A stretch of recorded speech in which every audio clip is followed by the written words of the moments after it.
Good morning.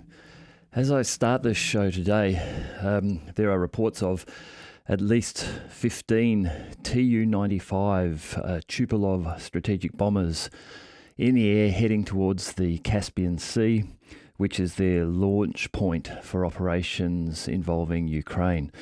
These Tu-95 strategic bombers are massive, old-school looking four-engine prop-driven planes. They carry the X-101 and X-555 cruise missiles. Combined, these 15 aircraft will be carrying 90 of these cruise missiles intended to strike sites in Ukraine. They have a range of 2.5 to 3,000 kilometers each missile. They are a subsonic missile, achieving a maximum speed of about Mach 0.7, so still very quick, but not as fast as some of the missiles can be. They get launched from this Caspian Sea region to keep them well away from any threat of Ukrainian air defense. So the big Tupolev bombers get up into the air, launch their missiles, and then return safely to their Russian air bases without getting in range of anything that Ukraine might have that could possibly bring them down, or bring their missiles down for at least the start of their flight. There are reports now coming in of separate Kalibr missile strikes on the ports of Odessa and Nikoliev. Now, these ports have been struck heavily already over the last 2 weeks. They are seen by the Russians as being launch points for both airborne and naval drones, and the naval drones that have been involved in the very high-profile attacks on both Russian military and freighting ships in the last 2 days, which I will come to in a moment. Russia is in effect implementing its retaliation for those naval drone attacks, and is attempting to neutralise the ability for the Odessa ports, Odessa coastline, and Odessa airfields to be able to launch further drone strikes. This is a desperate time for Ukraine. Now, many people who may follow in the mainstream media and are digesting a lot of Western news about Ukraine may be of the impression that Ukraine offensive is proceeding, perhaps slower than normal, but successfully, and that Ukraine is in a good position and will ultimately defeat Russia. By all accounts, this is not the case. The last 2 weeks in particular have started to show large cracks forming in the Ukrainian offensive, and perhaps more troubling for Ukraine, in the ability to continue that defensive beyond much more than September, the next few weeks. There have been reports by military analysts such as Simplicius the Thinker, where he has done a great analysis on the number of remaining Ukrainian tanks, based upon numbers they are believed to have started with, numbers that have been provided to them publicly by other Western nations, and then taking into account the visually verified losses of those tanks. His accounting gives a number of something like 1,500 or more lost tanks during the conflict, at an average of about 100 a month, and perhaps in the last 2 months those numbers rising up higher to perhaps even as high as 200 a month in June and July, which is when the Ukrainians undertook their renewed offensive in the South Donetsk and Zaporozhye regions of Ukraine. Now, those attempts by the Ukrainians to make ground in this offensive have not been successful. There are two small areas where Ukraine has made some advance. That advance has been through the grey zone, which is the area between the Russian and Ukrainian front lines at the start of this renewed offensive on the 4th of June. That grey zone area has not been fully claimed and breached by the Ukrainians. That is, the Ukrainians have not reached the real fortified lines of defense that the Russians had set up. So the Ukrainian offensive thus far has been a failure, and this is increasing pressure on Ukraine in many areas. There are reports from Joe Biden that he has said to Volodymyr Zelensky, the Ukrainian president, he has until the end of December to show significant advance and success in the offensive, and that without such a show of success, that the Western and US aid for Ukraine will begin to decline. This is underpinned by the fact that Joe Biden has an election in 2024, which he needs to win to remain in power, and a Ukrainian failure, which is what is written on the wall now, will be a large millstone around his neck, which he does not want going into that election. We have seen signs of the failure of this offensive reflected in other ways. There is at present in Jeddah, the Middle East, being hosted by Saudi Arabia, a peace talk meeting. Now, I've seen reports that it's being attended by 42 nations. It was organised at the behest of US Secretary of State Antony Blinken, and it was organised some time ago. Interestingly, at this peace summit, Russia have not been invited, and this has led to a number of major nations pulling out. Mexico has very openly said that they're not attending this because it's not a peace summit. It is something else. Without Russia being invited, it's not worthwhile attending on the terms of it being a peace summit.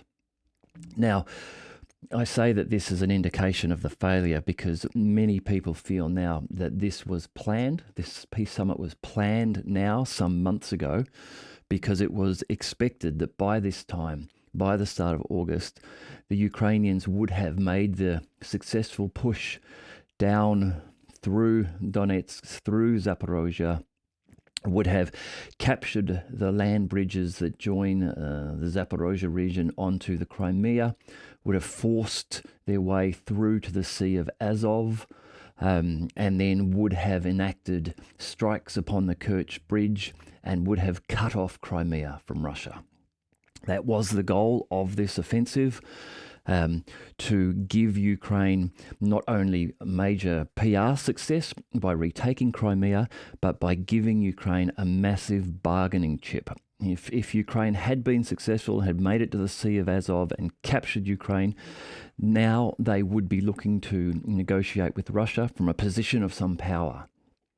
As it has turned out, that wasn't successful. They've made no advance towards the Sea of Azov or capturing Ukraine, and they have less, in reality, which I will get to in a moment when we talk about the Northern Line, they have less in reality to bargain with than when they started the offensive. Look, while I will get down onto some of those details, I just wanted to talk about another item I saw in the news today, which I think is a sign of desperation and a terrible sign of desperation from Ukraine. And this is from the Ukrainian Ministry of Defense, and they report, work on the introduction of women's field uniforms has begun. This began in 2022. Since there have been numerous meetings of working groups, development and testing of the form. This is reported by the Minister of Defense of Ukraine, Oleksiy Reznikov, that relevant procurement and supply procedures for the troops will be initiated in the near future.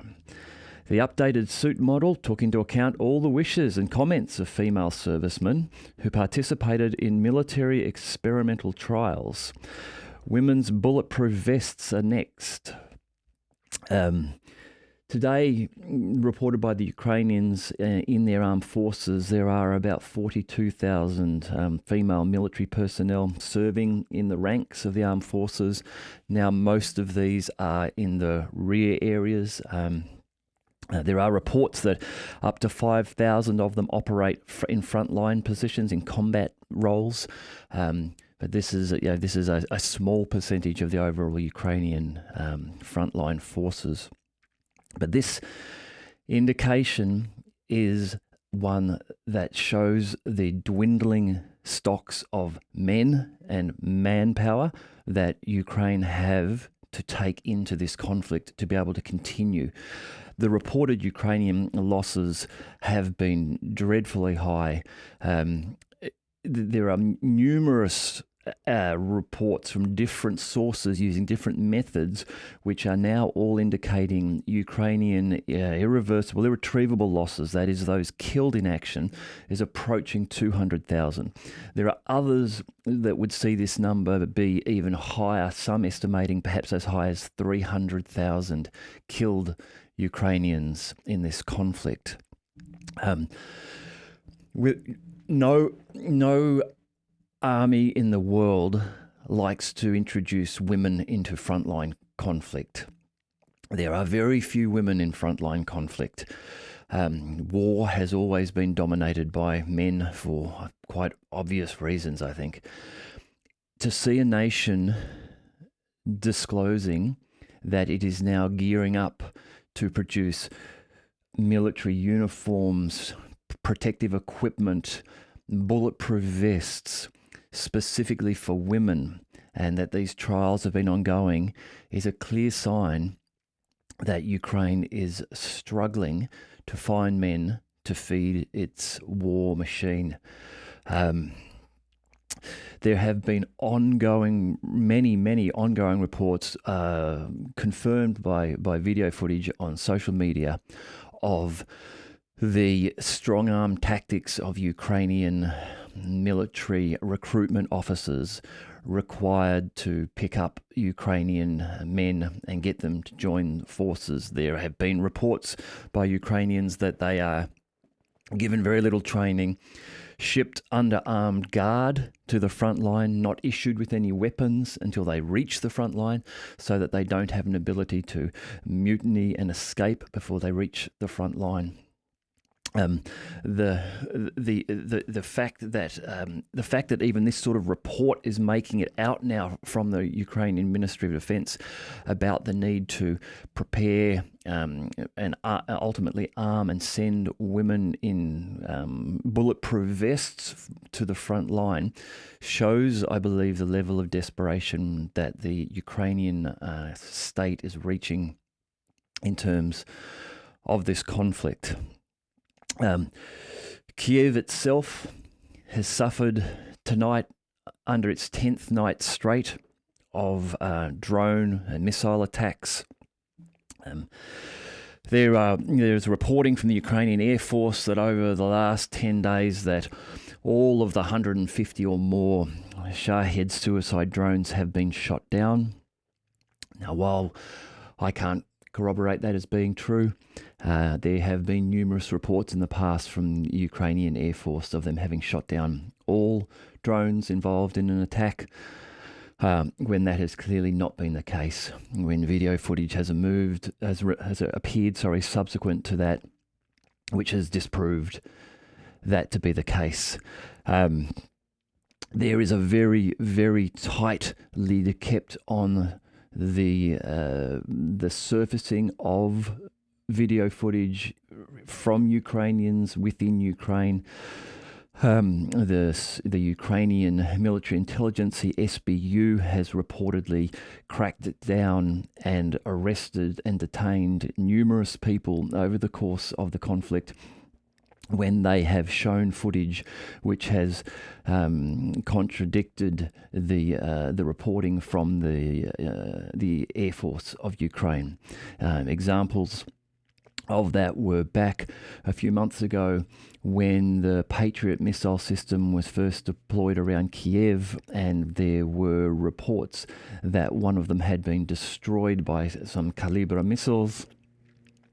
This was denied at first by the Ukrainians. Subsequent to that, video reporting emerged which seemed to indicate that that was what had happened. This led to a number of people in Ukraine allegedly being detained by the SBU for due to them having posted to social media video displaying the Kalibr attacks on the Patriot missile system. Also, troublingly for the Ukrainians, Belarus appear to now be becoming involved in the missile attacks.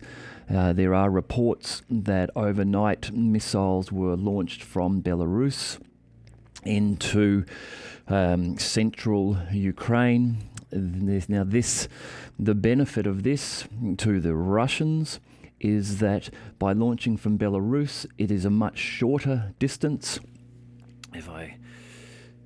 We just go here, if we have a look at the map here, I will just zoom in on Ukraine, and we can see here the Caspian Sea over here on the right, Belarus here above Ukraine to the north of Ukraine, and we can see that launching from the south of Belarus into Ukraine is a very short distance. Launching things from the Caspian Sea or from further out in Russia, you have a far longer travel time for your missiles. You have more time for Ukrainian defences, air defence and air force to become alerted to the incoming missile attacks. They have more time to be able to reposition themselves, alert air defence, move aircraft and things around.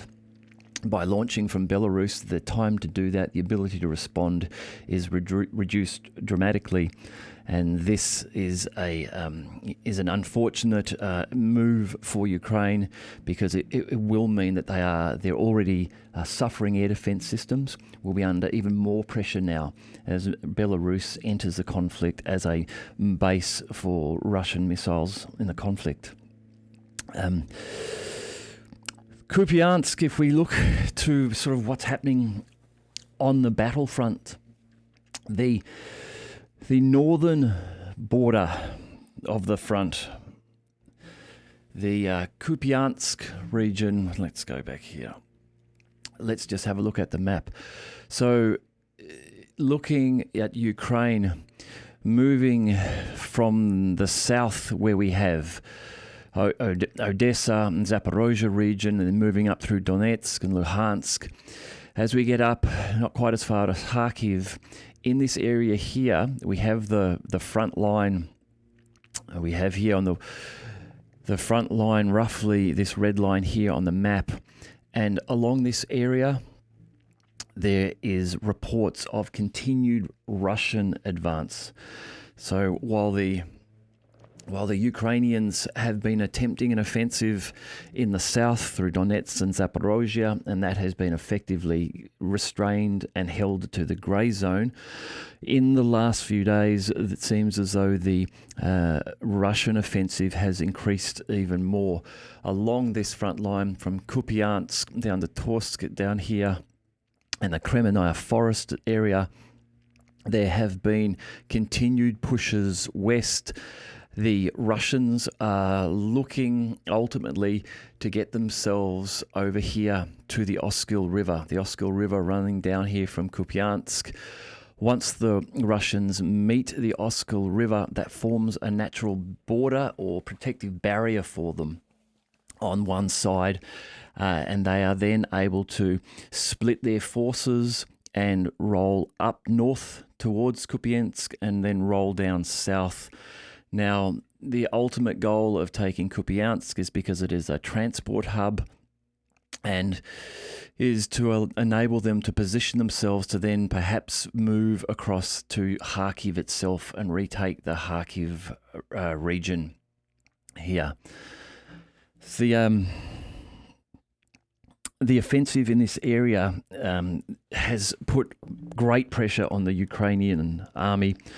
Reports coming out from the Security of the Ukrainian National Security and Defense Council, Oleksiy Danilov, he is saying that the mining density being deployed by the Russians is utterly mad. They're indicating that they're unable to mine or demine areas because the Russians have mined them to such a density that they're having to increase the creation of sapper groups and units to go out and mine, and that the time it's taking them to demine areas, in that time the Russians will then come back and over their heads remine the areas using the long range mining capabilities. So this is where the mines are deployed from shells and not laid by hand or out of the back of trucks or things like that. Also, some of the mines being used by the Russians in this conflict are not the dinner plate shaped depressive mines, the ones that you sit on the ground and you drive something over and that causes them to explode. There are mines there which operate in a far more complex and advanced mode of operation. Once they are set up, will cover a circular area of 100 square meters. Any heavy vehicle, tank, armored personnel carrier, armored fighting vehicle that drives within that range will alert this mine, which looks like a large thermos, about 2 feet tall, a cylinder, which has some little antenna sticking off the top of it. Those antenna are actually microphone and seismic sensors. It contains a database on board of the sound signature and seismic signature of tanks and heavy armored equipment, so that if smaller civilian vehicles, cars were to drive past, it doesn't activate, it remains inert. If a tank rumbles past, it will activate, it has the ability to turn and orient itself towards facing the tank. And then when it's ready, once the tank has reached a range of within about 50 meters, it will then fire into the air a 3 kilogram projectile, explosive projectile, which then, fires and forces into a shaped charge this piece of metal, which is directed down directly at the tank or piece of armor, destroying that piece of armor. So the Ukrainians are finding it very difficult to get through the Russian minefields, and this is across the front line. This is not only up here in the northern area, but also down here through Zaporozhye and Donetsk region. They have been suffering that. There's even reports coming out from the British, the UK Ministry of Defence, who produced some interesting reporting about Ukraine, claims that the summer grass and shrubbery is making it difficult for the Ukrainians to advance. They've been ridiculed online about this, as you can imagine, with pictures of maps turning up with shrubs and trees on them, being claimed as being the new Russian defences. What I believe they are saying here is that the summer growth areas which would have previously have been farmland, which would have been ploughed and bared and easy to see what was in there, now has had a year of being overgrown. Weeds and bushes have taken over, which allows for concealment of Russian defensive positions. So it seems as though the Ukrainians not only have the Russian army and offensive equipment and air force, but now it seems nature itself making it difficult for them to proceed. And things get even worse for Ukraine. In the Donetsk area, where are we? Down here, Krasnogorivka. In this area here, just above Marinka. So the Donetsk area, Donetsk city here, is a vitally important city for the Russians in this conflict. It's very Russian-speaking, ethnically Russian. The Donetsk area have since 2014 wished to have their independence, and this has been a large part of what this war has stemmed from. Since 2014, there has been fighting around Donetsk, and Donetsk has been shelled from the area of Avdiivka, which is just up here, just north of Donetsk. Here, now around Krasnogorivka, this area here, the Ukrainians had captured some land, had moved forward through here. Yesterday it's been repeated, and now I believe confirmed that the Russians have retaken that land. So there has been extremely heavy fighting around here. Marinka, now the battle for Marinka is over. Marinka has ceased to exist anymore. It is now just a level area of rubble, effectively. Avdiivka here above Donetsk, this again seems to be operating, perhaps not with the level of awareness and publicity that Bakhmut had, but seems to be operating much like Bakhmut, where the Russians are turning this into a cauldron, is the term they have for it, which is where they have encircled Avdiivka. And because they know of the importance to the Ukrainians of Avdiivka, they are leaving the gate open. They're keeping the pincers held apart so that this main road here, this one road coming into Avdiivka, the Russians, while they have fire control over it, are allowing travel in and out. They're allowing the Ukrainians to restock and resupply with fresh resources and men into Avdiivka, so that they can then simply treat them from three sides. The reason Avdiivka is so important to Ukraine is that it has been the artillery base from which they have been shelling Donetsk city. The shelling of Donetsk city has stepped up in the last couple of weeks, while it has been ongoing randomly and periodically since 2014. There have been increased reports in the last couple of days. Patrick Lancaster, Eva K. Bartlett have given some good reports on this, some footage showing what's been going on. This morning there was some footage I saw which now indicates that the US provided cluster munitions are now starting to be used by the Ukrainians in this random shelling of Donetsk city.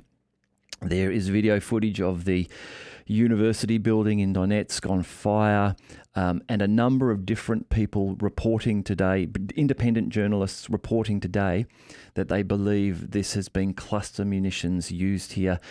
And they've said that expressly due to the sound of the explosions, where there appears to be there might be an initial explosive sound, and then that's followed by many smaller explosions after that, which, if you have seen footage of cluster munitions, that would make sense, where there is, I guess, an explosion in the air when they are deployed, perhaps, and then when they hit the ground, there are many smaller explosions. So unfortunately, it seems as though some of those weapons provided to Ukraine by the United States, intended for use purely in military activities, are being used on the civilian population of Donetsk.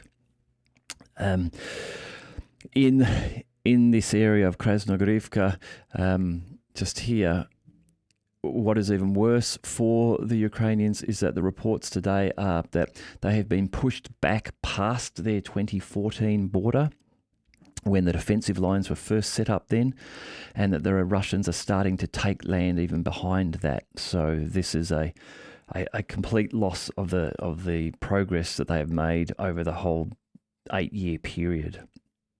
The Motor Sich plant in Zaporozhye has been struck also. This plant, Zaporozhye, just moving the map around here over to this area here. Zaporozhye up here. This has been struck. This plant, Motor Sich, produces engines for airplanes and helicopters, and perhaps more importantly, marine gas turbines. So These are quite possibly involved in the use of marine drones, which is perhaps why this particular production facility has been struck overnight, given the increased and very high-profile use of naval drones in the last week in the Black Sea. I'll come back to that in a moment. There are also reports this morning that some of these missiles that are in flight are intended for the Khmelnytsky oblast, with reports of missiles landing there, and perhaps at the Starokostyanadnev, which is just up here, airfield, which is up here. So here we're moving up into middle Ukraine. This area here, Lvov over here on the left, Kiev here, sort of between them, midway between them. This area here, the Khmelnytsky Oblast. This airfield has reportedly been one which has launched drones in the past. It has been struck previously. I've also heard reports that it has housed Su-24 Ukrainian aircraft. The Su-24, the importance of those is that they have been modified to be capable of carrying and deploying the British-supplied Storm Shadow cruise long-range missiles. So the Russians obviously very keen to take out the capability for those Storm Shadows to be deployed wherever possible. These Storm Shadows are something which could escalate activities in the Black Sea, given that they can reach that far depending on where they are deployed from. They are also one of the prime possible ways to attack the Kerch Bridge here. Now, the Kerch Bridge is a very crucial piece of infrastructure for Russia, covering the Kerch Strait here. While the Russians claim that it is no longer used for any military transport of goods, there is a train and car carriageway across the Kerch Bridge. I can't corroborate what's carried across there. I would imagine that it's very likely that it still does carry military equipment.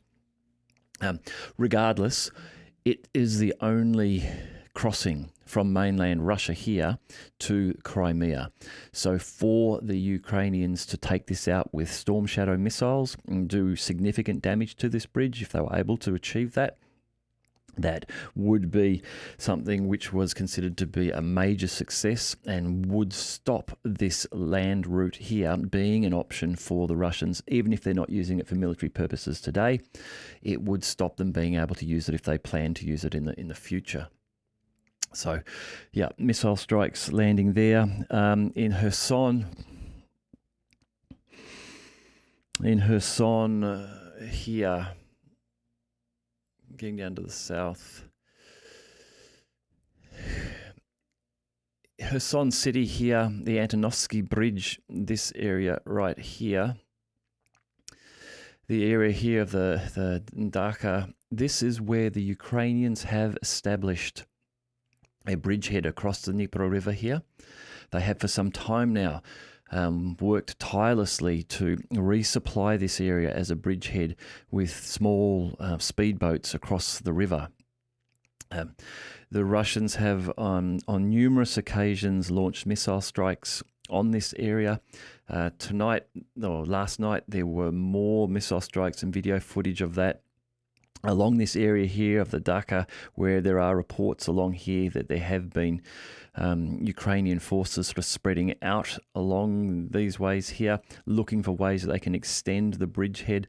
The main access way in here is relatively exposed. It's one long straight strip which is mined by both sides.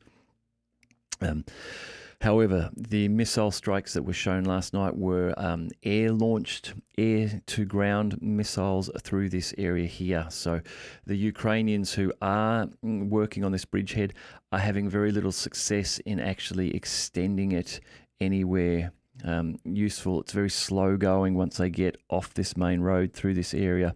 As you can see, it looks very wetlandy, sort of marshish sort of area through here. Having said all of that, look, Ukraine are still fighting, and the big things that have happened in the last 48 hours, the Black Sea drone attack on the SIG, all of the Russian ports in the Black Sea are now under heightened alert. Just get our map back over here. So Sevastopol, Novosibirsk, and even down to Sochi here, all of these ports Russian ports through here under heightened alert now due to two major events in the last 48 hours. One being the drone attack on the Russian tanker, the SIG. The second being the drone attack on the Olengorsky and Gonyak, this Russian ship here. In this image here, you can see this was taken the morning after the nighttime attack, and the Olengorsky Gonyak is seen to be listing heavily. It has since been taken into port, where it is undergoing repairs. It appears that it wasn't damaged enough to actually sink it, but you can see here listing very heavily. Here is a photo. This is taken from the naval drone that was used to make the attack at night. This is just the nose of the drone here on its approach towards that warship. A similar attack was used here. We can see some footage of this similar drone ship used against the SIG. The SIG has been seriously damaged, not sunk. Its motor, its engine room was damaged. A mayday call was made that it needed help being taken in by tugs. Here we go. It was struck allegedly about 50 kilometers south of the Kerch Strait. And over here is where the military, the port where the military ship has been taken into. So we can see this is quite some distance from the Odessa over here. That's 630 kilometers or thereabouts from Odessa to the port of Novorossiysk. So the entire Russian port infrastructure around here is at heightened risk of attack from drones. There was also a report in the last 48 hours of another attack, an unsuccessful attack made on the Kerch Bridge. Reports of large explosions being heard near the Kerch Bridge. Apparently this was an airborne drone attack and not a sea drone attack, and that the explosions reportedly were those drones being intercepted by air defense and shot down. The Kerch Bridge has reportedly remained undamaged and open due to this attack. Just going back to the SIG. So the SIG is interesting in that while the SIG is technically a civilian vessel, it is a chemical tanker. It has been carrying oil for the Russians to supply the Middle East and Syria. So the importance of this attack on this particular boat is that it threatens Russia's ability to supply oil and goods to the Middle East, to Syria, to Africa. Russia is involved in an ongoing military operation in Syria, and is going to be very quickly likely involved in a military operation in Africa. The attack on the Olengorsky Gonyak, this is very, very interesting in terms of something I was talking about the other day, which is in my video where I said Ukraine can win and this is how they need to do it. And this is a perfect example of what I was trying to get at there, is that the Ukrainians are suffering. The Ukrainians are suffering from being overwhelmed in terms of men, artillery, ammunition, and air dominance by the Russians. And in order for them to make headway, they need to find unconventional ways to make this war asymmetrical in their favour. Now, the use of these drones is a perfect example of that. I can only imagine the cost of the Olengorsky Gornyak. It would be in the tens, if not hundreds of millions of dollars.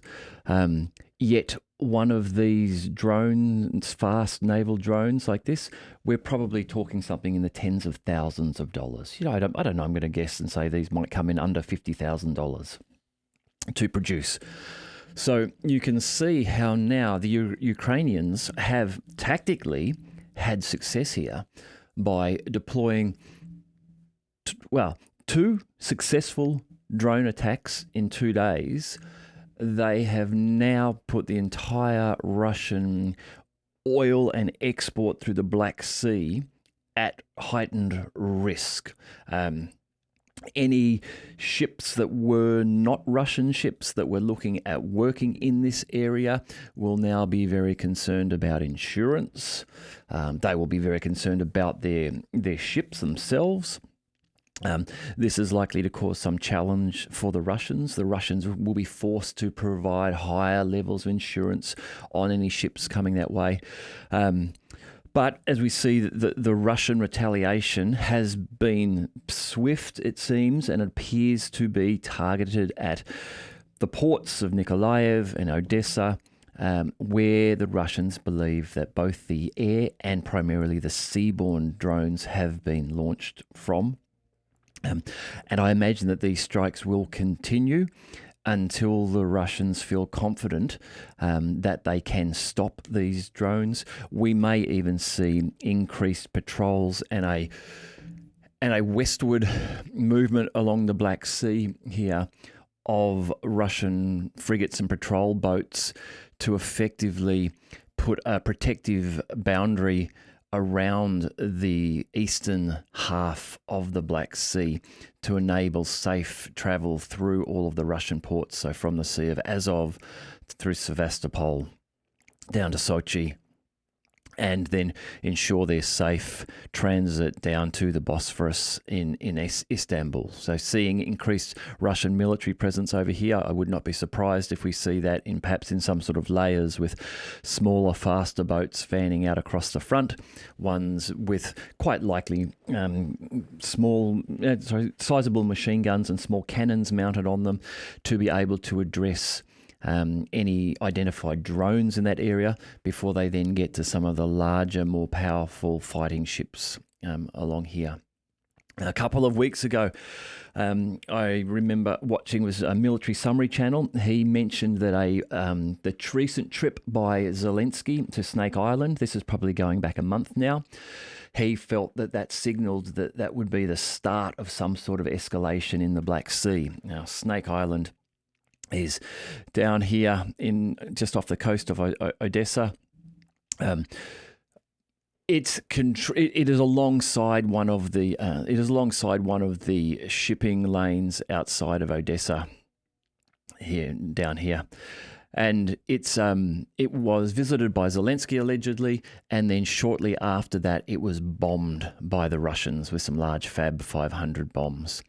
So the Black Sea certainly has become now a theatre for this conflict. It had been relatively quiet beforehand, but now it does seem as though the Ukrainians have recognised that via their naval drones, which have had success on the Kerch Bridge. If we think about it, in the last month, 3 successful attacks with naval drones, one on the Kerch Bridge, one on a Russian military ship, and one on a Russian tanker.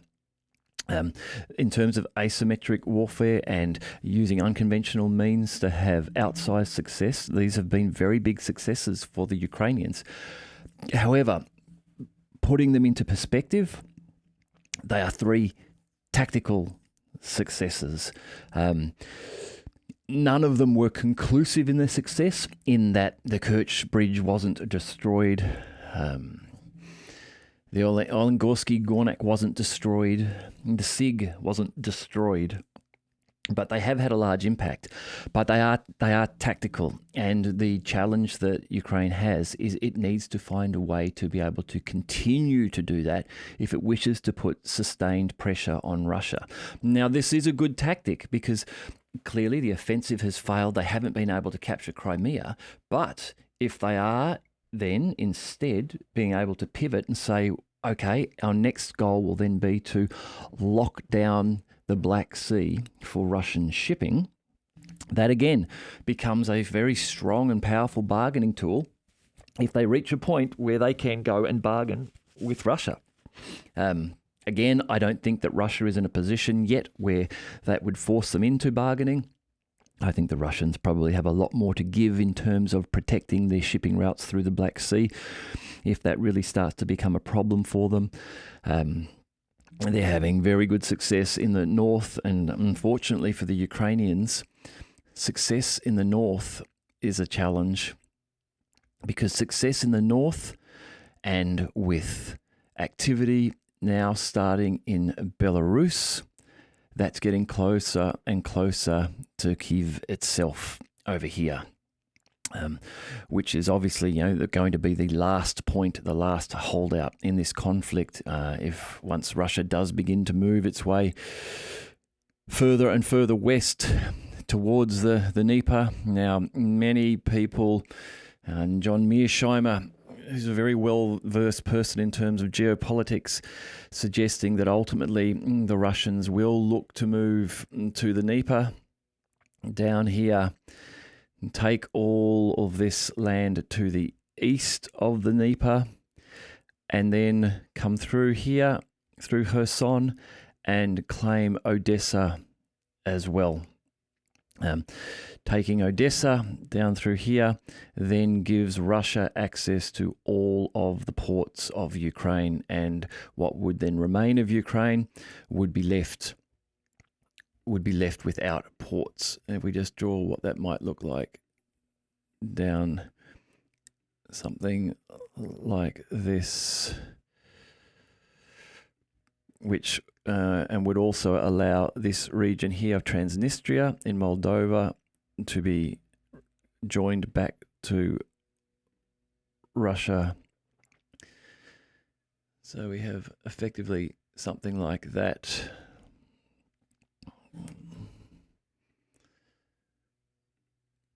That could be what the new Ukrainian border looks like, and this is why Ukraine is becoming so desperate, because they know that if their forces start to fail because they cannot resupply them, because they don't have enough men, if the West starts to reduce its aid, then very rapidly this growing Russian force along this front line and the growing Belarusian support up here will allow a rapid push into the Dnieper. Now, I don't think many people feel that the Russians wish to go further than that.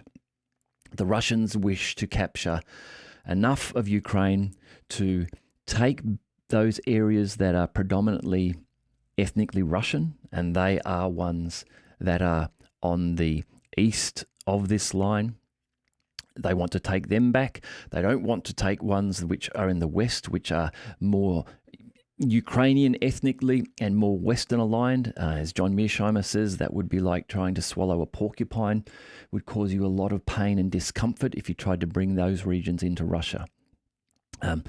They also want to take Odessa because they want these ports. These ports are vitally important, as we see now how important they're becoming in this battle.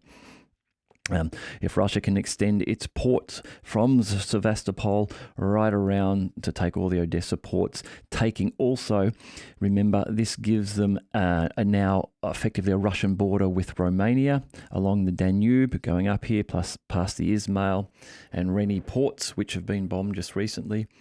It also allows them to rejoin Transnistria, this small breakaway region of Moldova here, which is predominantly Russian supporting in its nature. This leaves then the rest of this area of Ukraine. For Ukraine, and as I've mentioned before, there are thoughts that if this were to occur, depending on how badly defeated the authorities, the Kiev government has become, and whether or not perhaps a request to allow Polish forces into Ukraine is accepted, may ultimately lead to Poland occupying some of Western Ukraine. Perhaps initially as a supporting allied force, but there is history between Poland and Ukraine. Much of the western oblasts of Ukraine were previously Polish up until about 1945, 43 perhaps, when they were claimed by the Soviet Union during World War II, with the west of Poland being claimed by Nazi Germany. When the Germans were kicked out of Poland, the Soviets and the Allies gave back to Poland the western states that had been taken by Nazi Germany.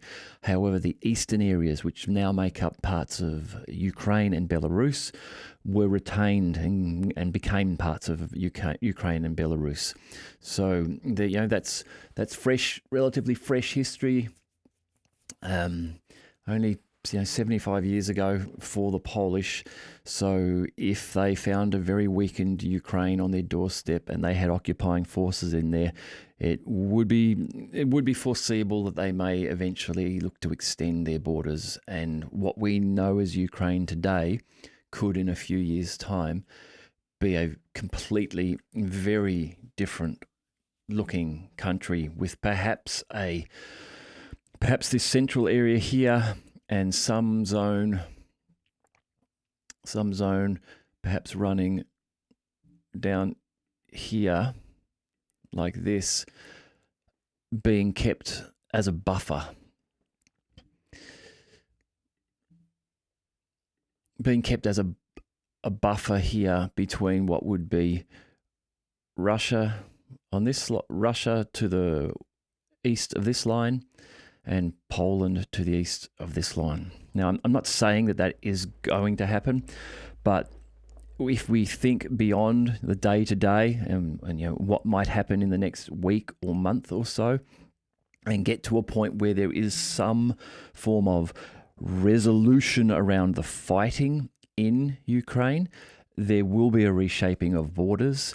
And depending on the strength of Ukraine, those borders may also be reshaped on its west.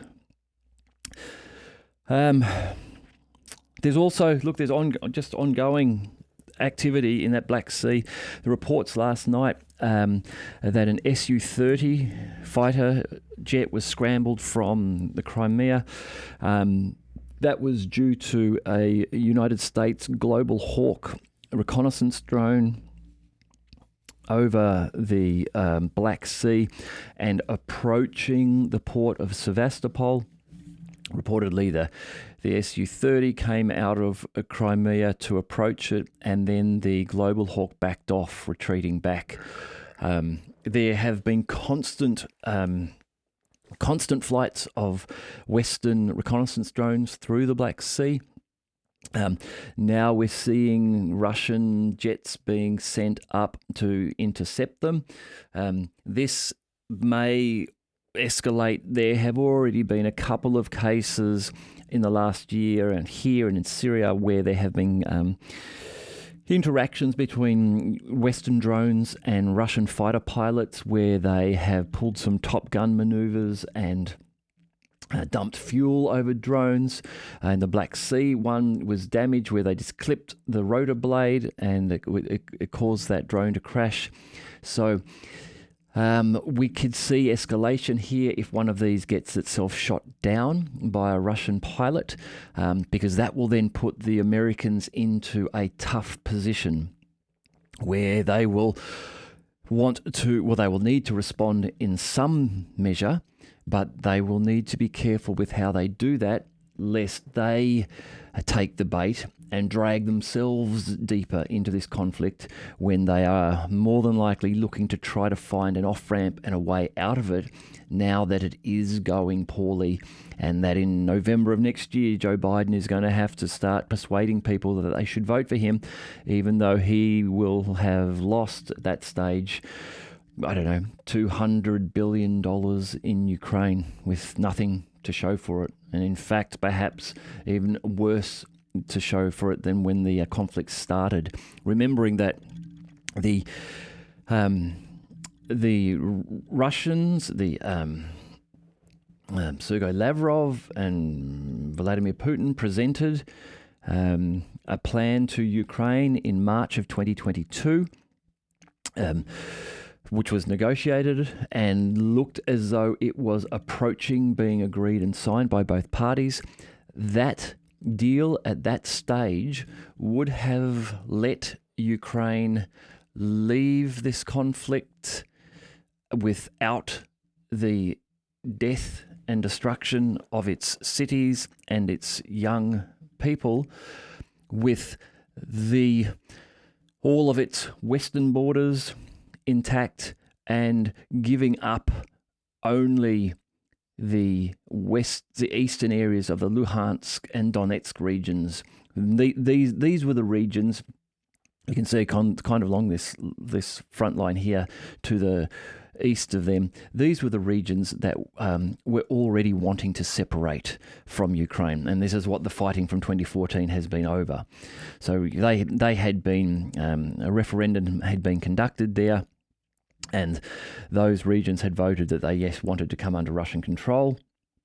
So that could have been how this conflict had ended, and the 200 or 300,000 dead Ukrainian soldiers would still be alive. Their families would still have them. And all this money would have not been wasted in this fight in Ukraine. Look, now moving on just a little from the Ukraine front line itself, we need to talk about Africa. Africa, let's just zoom out on the map a little bit. Move this up here. So the coup on the 26th of July in Niger. This saw the overthrow of the Western-friendly President Bazoum by the military of Niger. And if you remember, interestingly, at the end of the Bakhmut conflict, Yevgeny Prigozhin announced that Wagner were going to be taking R&R for a while, they would be resupplying, and then they would be reactivating and redeploying into action on the 5th of August. Now, in the West, it's the 5th of August today, it's the 6th of August where I am. It's the West, it's the 5th, and today we get the announcement that Russian cargo planes are reported landing in Niamey, which is the capital of Niger, and that a request came during a visit by one of the coup leaders, General Salifu Modi. He travelled to neighbouring Mali, which is here, and a request was made to have contact with the Wagner forces. The Associated Press cites 3 Malian sources and a French diplomat confirming the meeting, and our understanding is that Wagner have been invited to Niger to support. So I wonder if Yevgeny knew this was coming, if this is what he meant, but it seems that on the 5th of August, the Wagner forces have been redeployed into Niger. The French Foreign Minister, Catherine Colonna, she has said that France is not going to withdraw its military from Niger.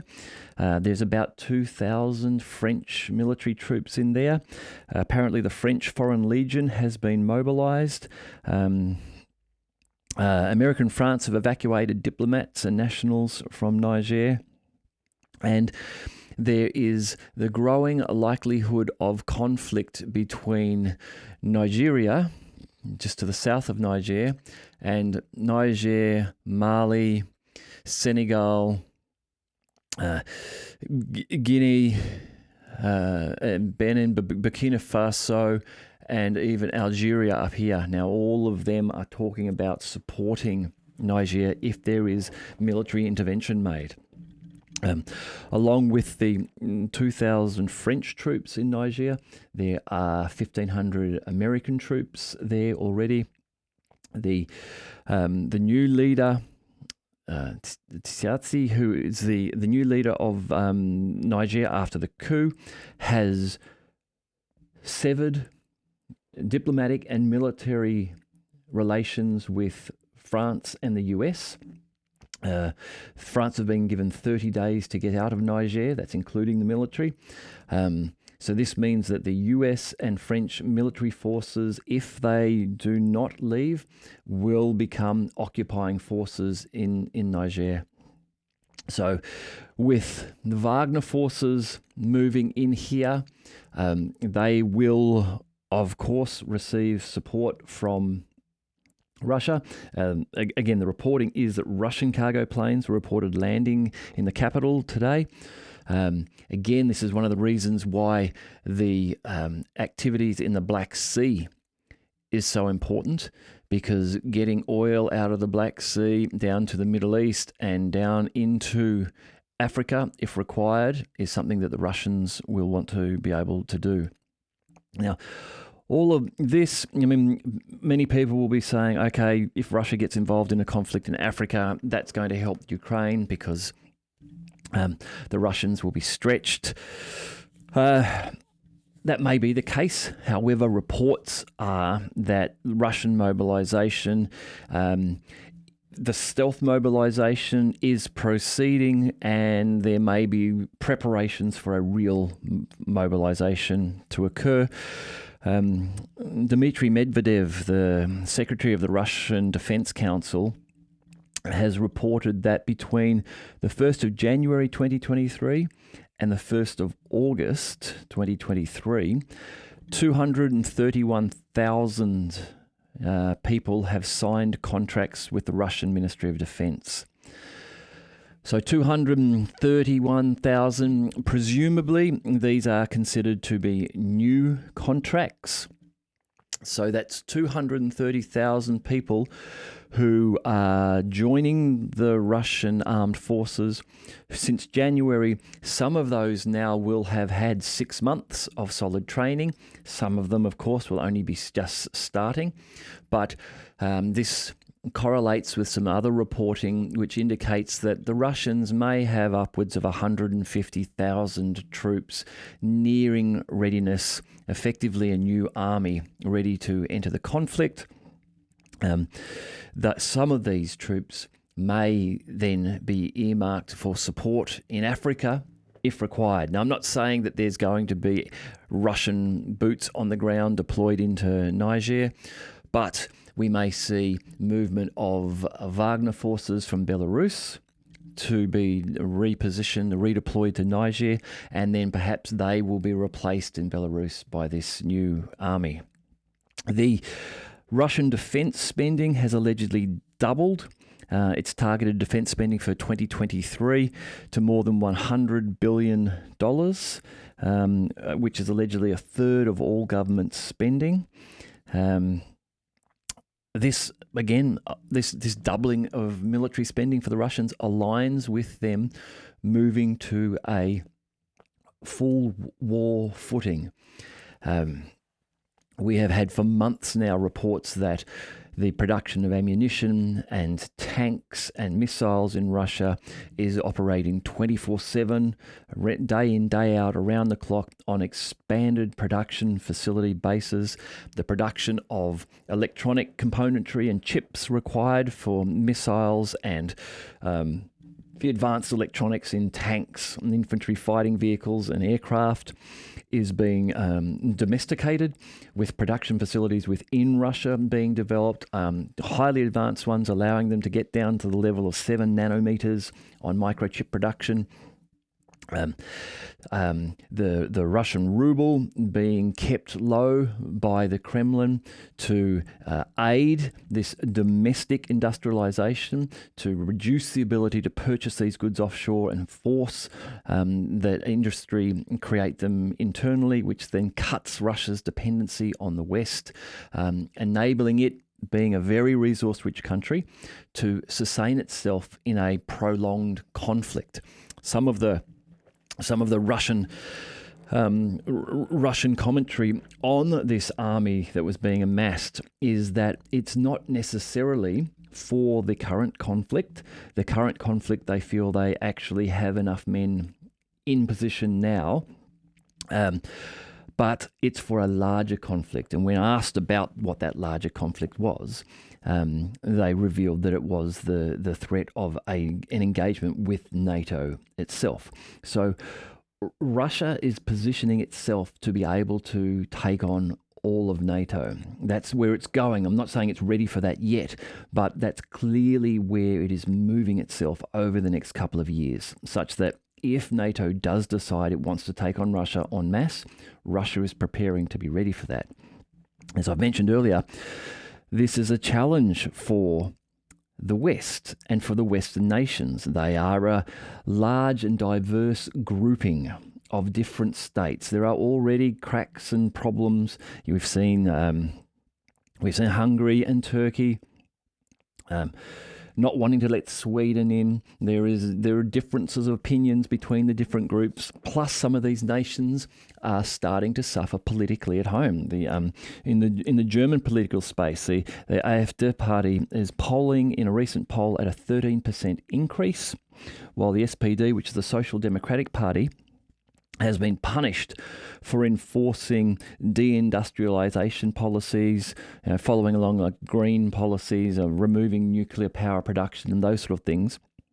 They've lost nearly 9%. So some of these European nations, which are part of NATO, are suffering politically. Their commitment to a war against Russia is going to diminish, and they don't find themselves in the same position of existential crisis as the Russians do. The Russians are considering themselves to be at threat, and so they are mobilizing their industrialization and their nation to be able to counteract that threat. Countries like Romania, Spain, the UK do not consider themselves to be under threat. And so they don't have the same incentive to move to a war footing. The US is thousands of miles away across an ocean. They're not threatened by this directly. And so NATO they have always been touted as a defensive coalition, and that's partially the reason. It's relatively easy to be a defensive coalition. You put some missiles in your yard, and that's a defensive deterrent. But if you now have to go and fight, and if your opponent is winding up their war production, well, you need to do that too. But if you don't have the incentive to do that, because you're threatened a little bit, but not badly, there's no one really coming over your border, you won't do it. And so this is going to hamstring the West in a conflict with Russia. So overall, and one last thing. Reports from Verkhovna Rada, the Rada, which is the Ukrainian legislature. The deputy of that, Volodymyr Oleynik, has stated that the US is seeking a pro-Western candidate with a status free from corruption scandals and with a presidential perspective for the negotiations. Now, what this is interesting. So this is the Ukrainian Rada, Ukrainian legislature. It's the deputy of that who is saying this. And he's talking about the fact that the US is starting to look for the ability to negotiate.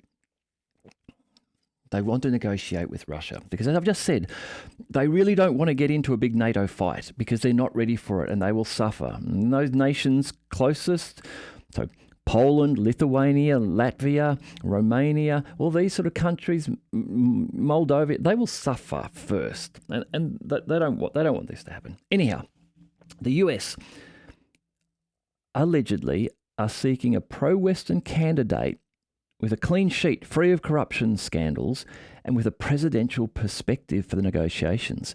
So reading between the lines here, they're saying that President Volodymyr Zelensky has run his race. He's no longer useful to the US.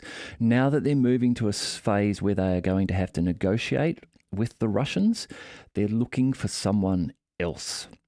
Now, this is something I discussed a little while ago, that soon Zelensky will start to become the scapegoat. As soon as it gets close to the American presidential election and Joe Biden decides he wants to drop Ukraine because it's bad for the election, then Zelensky will become the bad guy. He will become the guy who was given all the money, all the tools, and he blew it. Somehow he managed not to make the way through and not to take Crimea, and it's his fault that all of our money was wasted. We were just doing a good thing supporting democracy.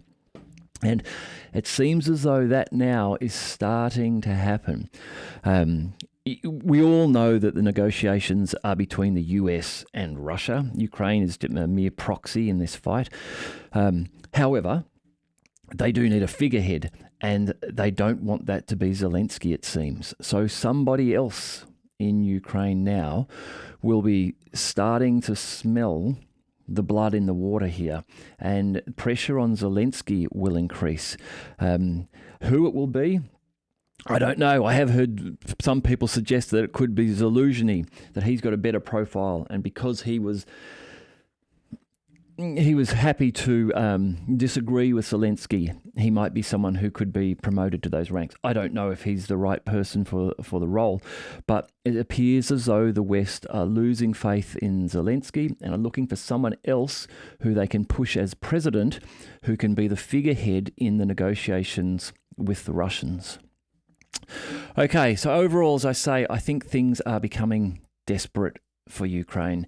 It doesn't look good. Tactically, there's been some wins in the Black Sea, but on the mass, zooming out to the bigger picture, it doesn't look good for them at all at the moment.